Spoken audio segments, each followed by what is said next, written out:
Chapter 4. Traveling the River. The Louisiana Purchase brought many changes to the United States. Settlers traveled west on land and water. Along rivers like the Ohio, boats filled with people from the Northeast made their way to the Mississippi. Travelers from Georgia, South Carolina, and other southern states came by way of the Gulf of Mexico to reach the Mississippi. New immigrants arrived from Europe. Some crossed the river and continued even farther west into the newly bought land. Others built homes along the banks of the river. Small towns appeared and became bigger. In time, cities arose.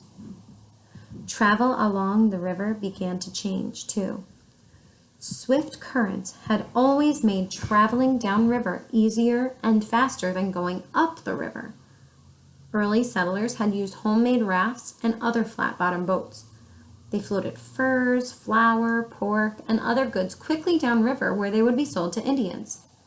But the return upriver, which went against the current, was often impossible for these vessels.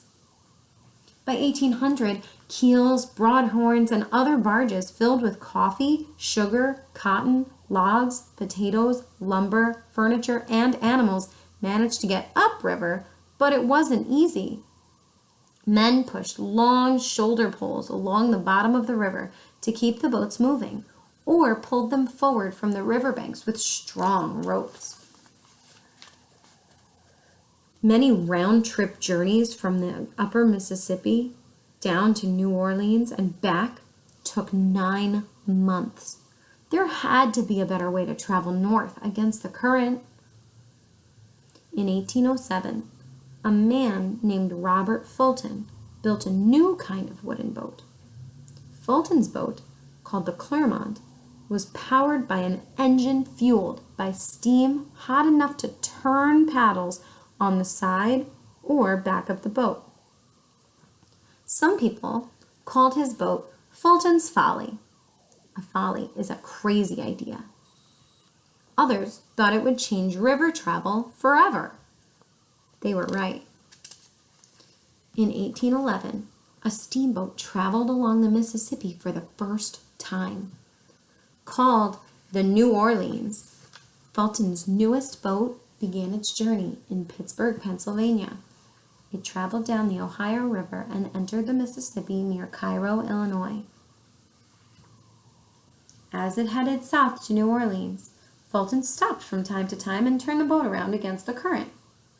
The boat moved upriver easily. No poles or ropes needed. From then on, a round trip down and up the river would take about 40 days instead of 9 months. Soon, Fulton's new boat was shuttling back and forth between New Orleans and Natchez, Mississippi.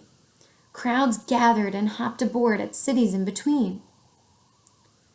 Shipbuilders in the East, especially in Pittsburgh, built more and more steamboats for passengers as well as cargo. By the 1840s, boats overflowing with lumber, flour, corn, apples, and animals were making their way down the Ohio River to the bustling new port of St. Louis. Cotton, tobacco, whiskey, and other cargo was moved from the east along southern rivers into the Mississippi and down to the port of New Orleans. Cargo was stored on the open lower deck. So were poorer passengers who were squeezed in between crates of vegetables, smelly livestock, and hot boilers.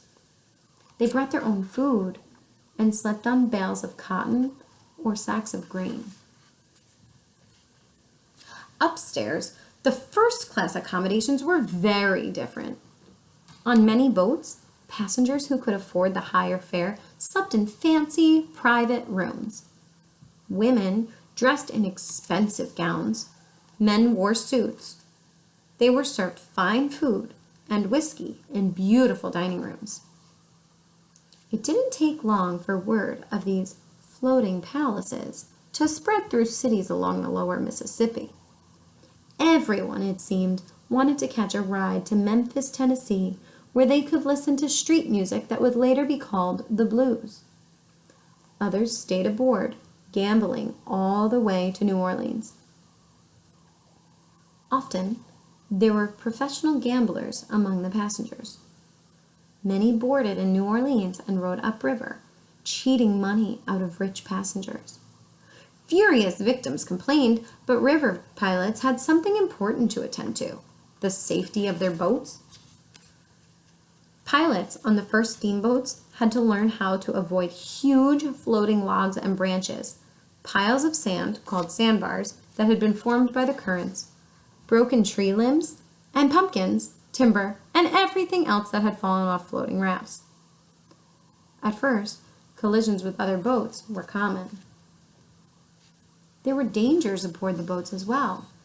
Open furnaces could spew cinders onto cotton bales and barrels, setting the wooden decks on fire. If the steam in the boilers was too hot, it caused explosions, sending boat parts and passengers into the air. Riding the river to freedom.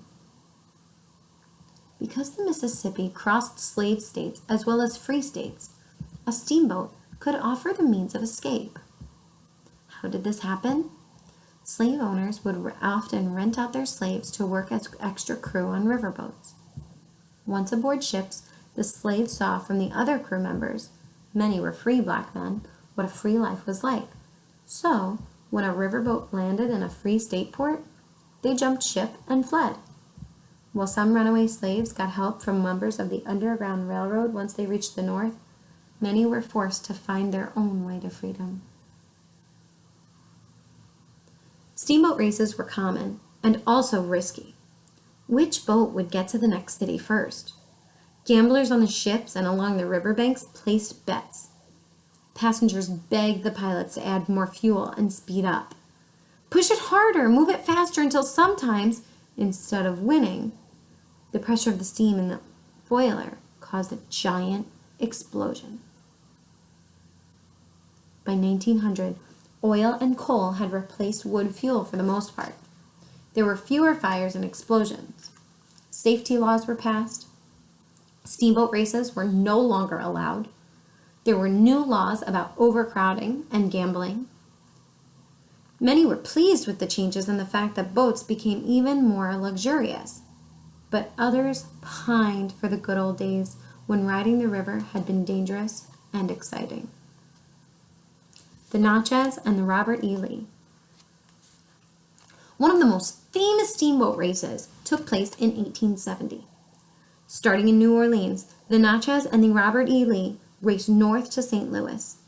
Passing each other, they rushed around bends and tried to avoid rocks and logs without slowing down. At one point, they collided, but kept on going. One passenger said later, "I suddenly found myself standing face to face with a passenger on the other boat, and somewhat apparently to his surprise, extended my hand and wished him a good morning."